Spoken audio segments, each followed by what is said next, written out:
Hello, and if you are anything like me, you already know that Grease is one of the most beloved and electrifying movies ever put to film. A sun-soaked, leather-jacketed explosion of music, romance, and pure 1950s nostalgia that has never lost its grip on our hearts, even 48 years later. Today, we are going back to Rydell High one more time to find out what happened to every member of this unforgettable cast. Their real names, their ages when the cameras rolled, and the remarkable, sometimes heartbreaking, and truly unbelievable ways their lives unfolded in the decades since. Pull up a chair, because this one is going to surprise you. John Travolta, Danny Zuko. This car could be systematic, hydromatic. John Joseph Travolta was born on February 18th, 1954, in Englewood, New Jersey, the youngest of 6 children born to Salvatore Travolta, a semi-professional football player and tire shop owner, and Helen Cecilia Burke, an actress and singer who nurtured John's love of performing from the very beginning. He played the iconic character Danny Zuko in the film when he was just 24 years old in 1978, and his performance, magnetic, swaggering, and surprisingly tender, turned him into one of the most recognizable faces on the planet virtually overnight. Travolta had already set Hollywood on fire a year earlier with Saturday Night Fever in 1977, earning his first Academy Award nomination for Best Actor at the age of 23. But it was Grease that cemented him as a generational superstar, a young man who could act, sing, and dance with the kind of effortless cool that audiences could not look away from. The combination of both films in such rapid succession created a cultural phenomenon that has never quite been replicated. His career, however, was never a straight line. Through the 1980s, Travolta experienced a significant dip in Hollywood's favor, with a string of films that failed to recapture the magic of his early work. Then came one of the most remarkable comeback stories in cinema history. Quentin Tarantino's Pulp Fiction in 1994 resurrected him as a serious dramatic force, earning him a second Academy Award nomination for Best Actor, and reminding the world of his extraordinary range. Over the following decades, Travolta continued working steadily across film and television, delivering memorable performances in films such as Get Shorty, A Civil Action, Hairspray, and Gotti. In his personal life, he shared a deeply devoted marriage with actress Kelly Preston from 1991 until her passing from breast cancer on July 12, 2020. Together, they had 3 children, Jet, Ella Blue, and Benjamin. Today, John Travolta is living at the age of 72 and remains one of Hollywood's most enduring icons. At 71, John Travolta made a decision that shocked even his closest friends. Olivia Newton-John, Sandy Olsen. Tell me about it, stud. Olivia Newton-John was born on September 26, 1948, in Cambridge, England, to Professor Brinley Newton-John and Irene Bourne, whose own father was the Nobel Prize-winning physicist Max Born. When Olivia was 6 years old, the family emigrated to Melbourne, Australia, a move that would profoundly shape her identity as an artist and as a person. She played the beloved character Sandy Olsen in the film when she was 29 years old in 1978, and her transformation from the innocent girl next door to the confident young woman in the film's final moments is one of the most celebrated character arcs in musical cinema. By the time Grease was released, Olivia was already an established and award-winning recording artist, having won 4 Grammy Awards and scored multiple #1 hits. But the film opened an entirely new dimension of her stardom, and the soundtrack, which became one of the best-selling soundtracks in history, only deepened the world's love for her. Her warmth, sincerity, and luminous screen presence made Sandy feel completely real, and audiences embraced her with a devotion that never faded. In 1992, Olivia was diagnosed with breast cancer for the first time, a battle she faced publicly and with remarkable courage, becoming a passionate advocate for cancer research and natural wellness. She founded the Olivia Newton-John Cancer Wellness and Research Center in Melbourne, a facility that continues to serve thousands of patients today and stands as one of her most profound legacies. She faced additional cancer diagnoses in subsequent years, always meeting them with grace, openness, and an inspiring refusal to surrender. Olivia Newton-John married 3 times and had 1 daughter, Chloe Rose Lattanzi, from her first marriage to actor Matt Lattanzi. Sadly, on August 8, 2022, Olivia Newton-John passed away peacefully at her ranch in Southern California, surrounded by family and friends, at the age of 73. The world mourned deeply, and tributes poured in from every corner of the globe for a woman who had been, in every sense of the word, a true star. I don't know that I'm cancer-free, but I am stable and feeling well. Stockard Channing, Betty Rizzo, Susan Antonia, Williams, Stockard. What's it to you? I thought I might be able to do something. You did enough. Known professionally as Stockard Channing, was born on February 13, 1944, in New York City, New York, to Doris Ann and Lester Napier Stockard. She attended the Madeira School in Virginia before graduating from Radcliffe College, where she studied literature and developed a serious passion for the stage. She played the sharp, tough, and deeply human character Betty Rizzo in the film when she was 34 years old in 1978, notably older than most of her castmates, and delivered what many consider the most complex and emotionally resonant performance in the entire film. Rizzo was a character written with far more layers than first appeared, and Channing understood that instinctively. Her portrayal of a young woman hiding vulnerability behind a hard exterior gave Grease its emotional backbone, and her solo performance remains one of the film's most talked about moments nearly 5 decades later. What followed Grease was a career that confirmed Stockard Channing as one of the most versatile and accomplished performers of her generation. On Broadway, she won the Tony Award for Best Actress in a Play for her work in Joe Egg in 1985. She earned an Academy Award nomination for Best Actress for 6 Degrees of Separation in 1993, a film that showcased her extraordinary dramatic range. Television audiences around the world came to know her all over again through her role as First Lady Abby Bartlett in the landmark series The West Wing, a performance that earned her an Emmy Award. Today, Stockard Channing is living happily at the age of 82 and remains one of the most respected figures in American theater and film. Come on, Danny. All right, who's got for your money? Well, I swept my brother's ID. I got 250. All right, give me this, give me this, give me that. Jeff Conaway, Kenickie. Jeff Conaway was born on October 5, 1950 in New York City, New York, to a family with reformists in the entertainment industry. His mother was a professional actress, and from his earliest years, the stage felt like home. He played the character Kenickie, Danny's best friend, and the swaggering co-owner of Grease Lightning.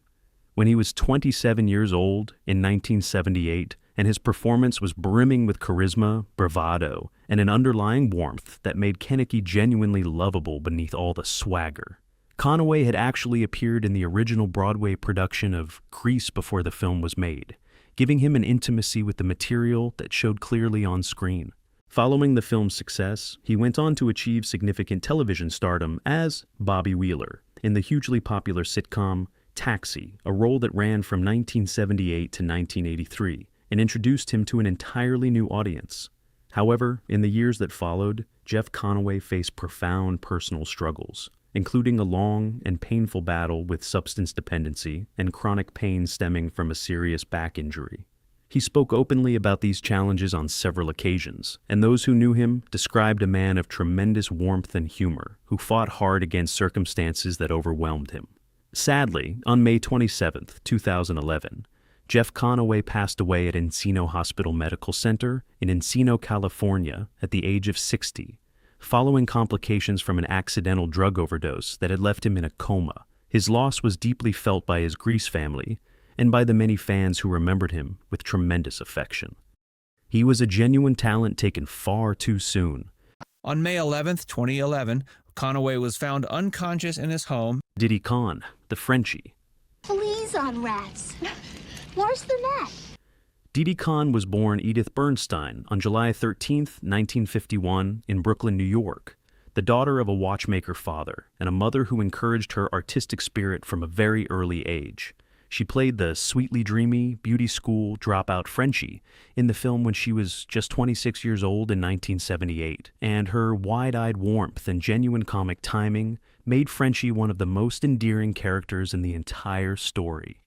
Dee Dee had already built a modest television resume before landing Grease, but the film transformed her into a beloved pop culture figure. Her scenes, particularly those involving her guardian teen angel, carry a gentle, magical quality that sets them apart from the rest of the film's more earthly energy.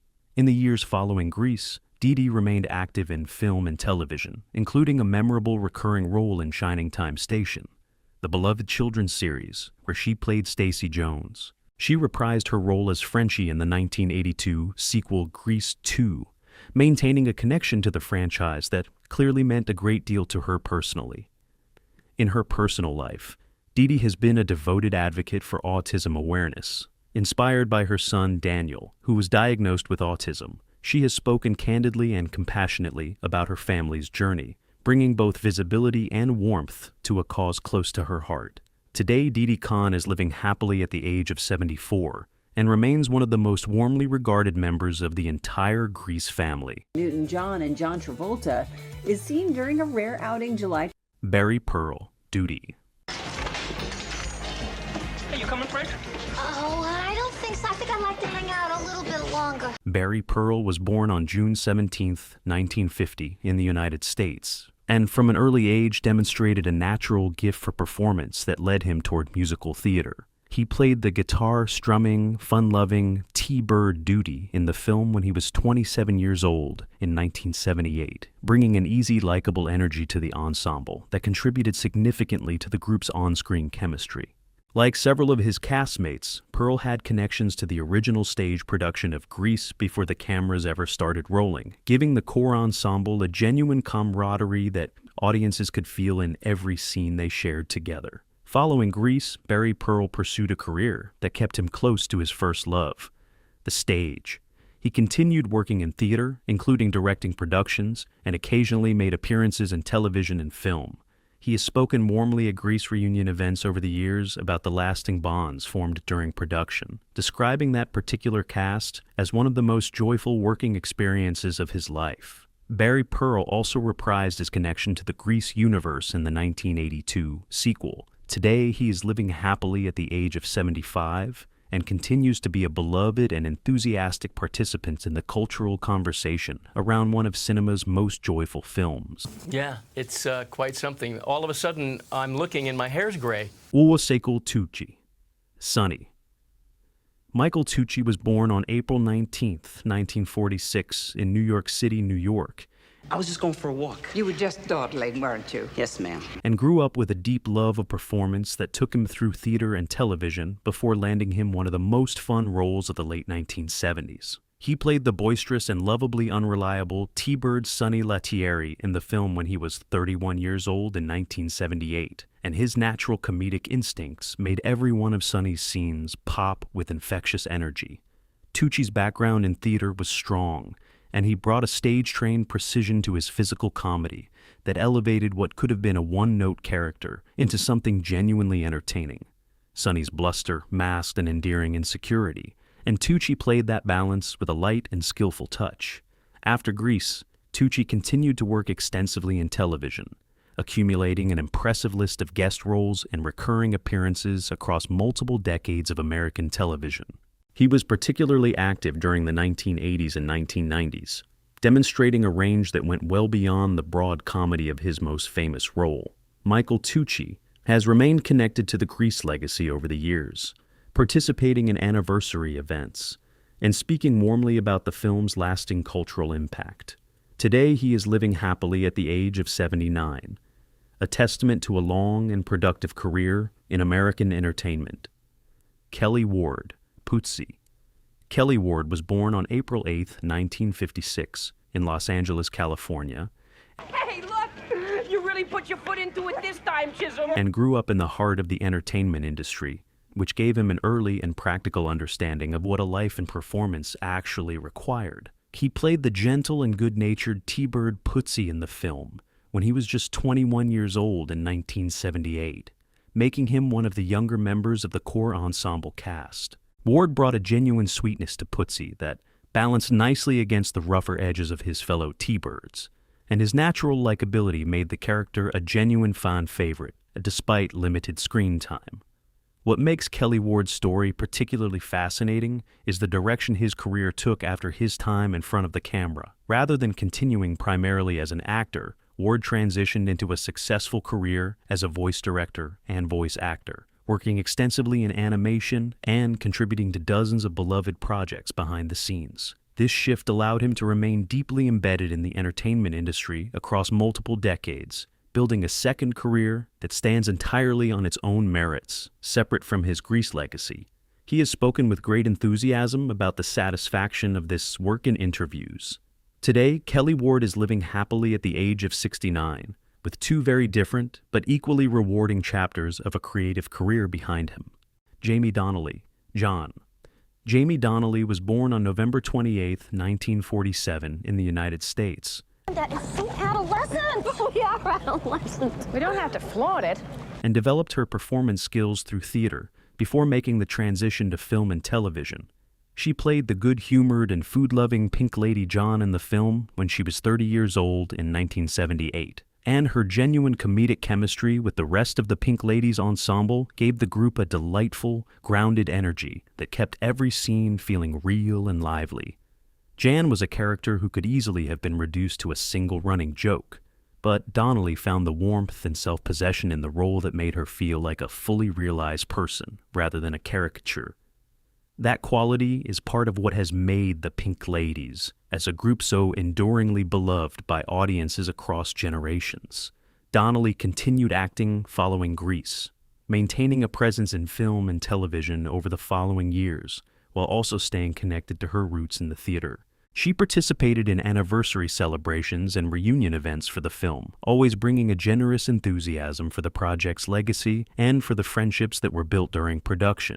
Today, Jamie Donnelly is living happily at the age of 78 and holds a permanent and affectionate place in the memories of millions of fans who grew up with Grease as part of the soundtrack of their lives.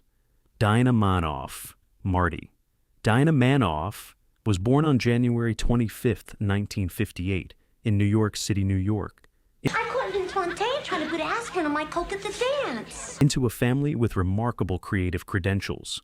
Her mother is the legendary actress Lee Grant, who herself won an Academy Award, and her father is screenwriter and director Arnold Manoff. Growing up surrounded by that level of talent, it perhaps comes as no surprise that Dinah found her own way to the screen with impressive skill. She played the flirtatious and aspirational Pink Lady Marty Marasino in the film when she was just 20 years old, in 1978. Marty was the Pink Lady most interested in older, more sophisticated men, a running gag that Manoff played with a knowing, self-aware humor that was genuinely funny without ever being unkind. Following Grease, Dinah Manoff proved herself a serious and formidable actress in her own right. She won the Tony Award for Best Featured Actress in a Play for her role in I Ought to Be in Pictures in 1980, just 2 years after Grease's release. A remarkable achievement that immediately established her as far more than a supporting player in a musical. She went on to achieve widespread television recognition through her recurring role in Empty Nest during the late 1980s and early 1990s. Today, Dinah Manoff is living happily at the age of 68, with a legacy that stretches well beyond Rydell High. Lorenzo Lamas, Tom Chisholm. Lorenzo Lamas was born on January 20th, 1958, in Santa Monica, California. The son of two Hollywood royalties. His father was the legendary Latin heartthrob Fernando Lamas, and his mother was actress Arlene Dahl, a glamorous star of Hollywood's golden age. With a lineage like that, Lorenzo was practically destined for the screen. He played the football jock Tom Chisholm in the film when he was just 20 years old in 1978, in what was still very much the early stages of what would become a long and eventful career. His role in Grease was relatively modest in size, but the film served as a launching pad that placed him squarely in the public eye at the right moment. The combination of his striking looks, his family name, and his obvious screen presence opened doors quickly. His major breakthrough as a leading man came with the television series Falcon Crest, where he played the charismatic Lance Cumson from 1981 to 1990, a role that made him a genuine primetime soap opera star and a significant heartthrob of that decade.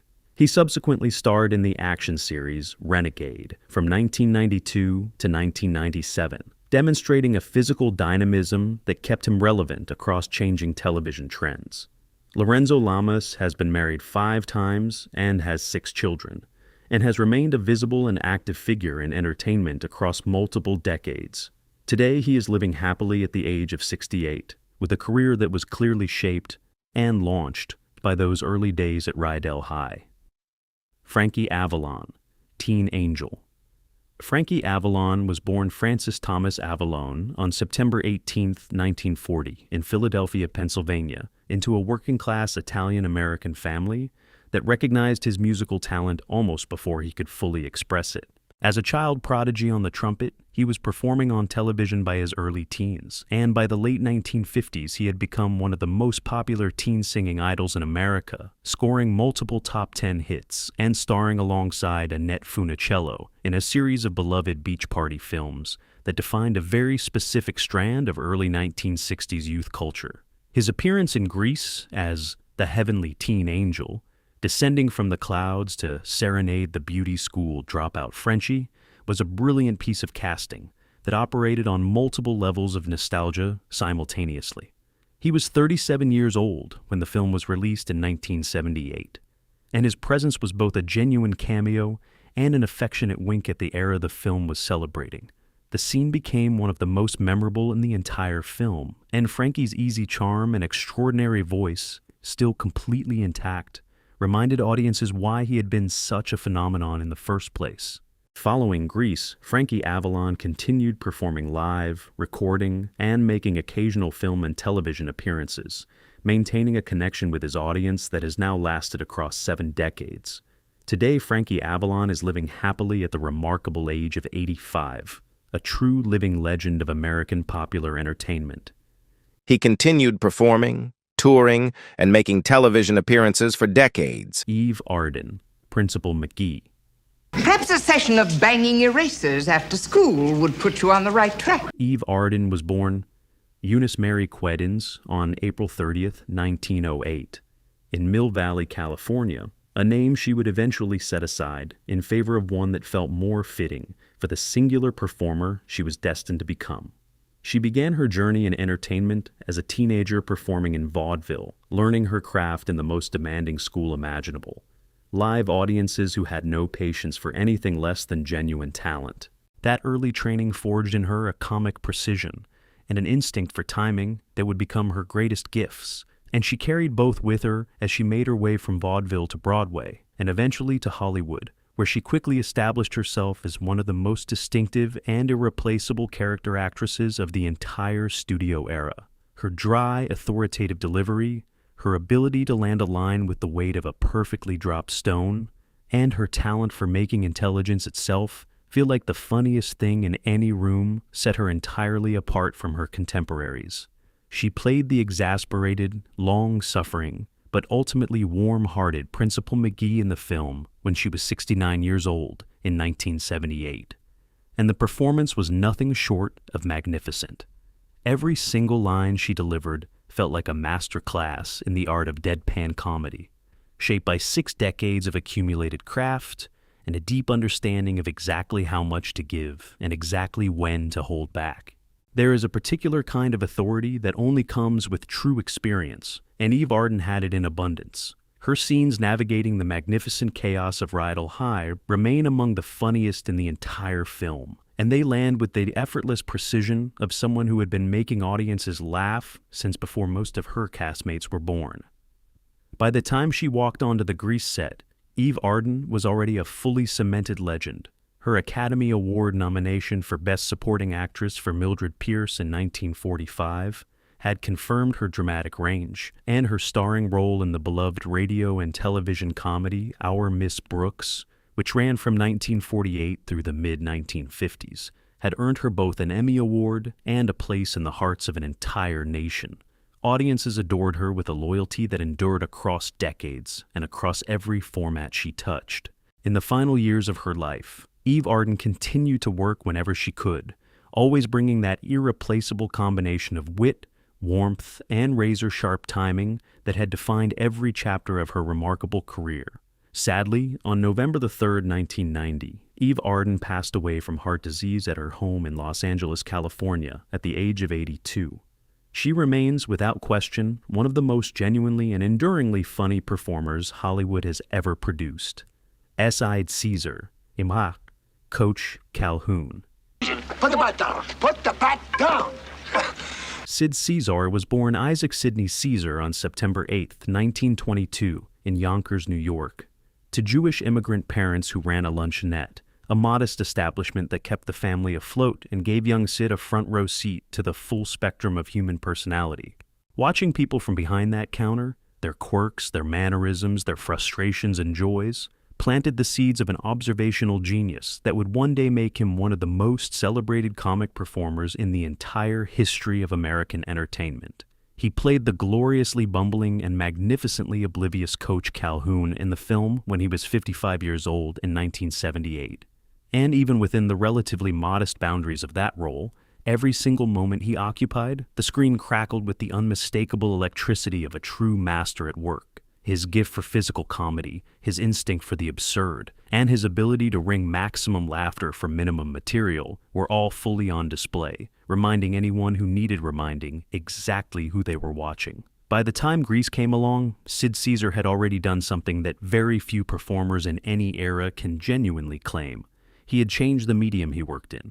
Through your show of shows and Caesar's Hour in the early 1950s, Caesar and his collaborators created television comedy of such extraordinary ambition, energy, and inventiveness that they effectively wrote the rulebook for everything that came after.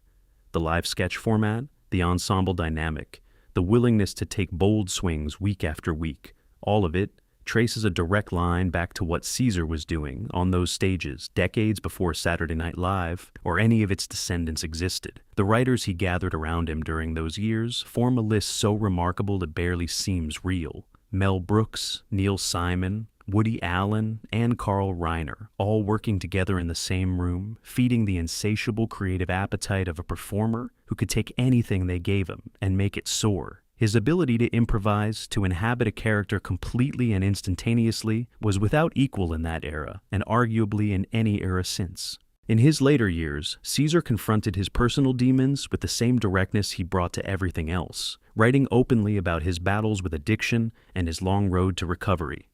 That honesty only deepened the admiration people felt for him. Sadly, on February 12, 2014, Sid Caesar passed away at his home in Beverly Hills, California, at the age of 91. He was, and will always remain, a completely irreplaceable American original. And there you have it, a journey back through 48 extraordinary years with a cast of one of the most beloved films ever made. Some of them are still with us, living full and remarkable lives. And some of them have left us, carrying with them a piece of our shared cultural memory that will never quite be replaced. Grease was not just a movie. It was a feeling, a moment, a world that millions of people have returned to again and again across nearly 5 decades. And it is the people in these frames who made that possible. Now, I want to hear from you. Who is your favorite character from Grease? What is it about this film that still holds such a powerful place in your heart? Share your thoughts in the comments below, hit that like button, subscribe to the channel, and turn on that bell notification so you never miss another journey down memory lane with me. I will see you in the next one.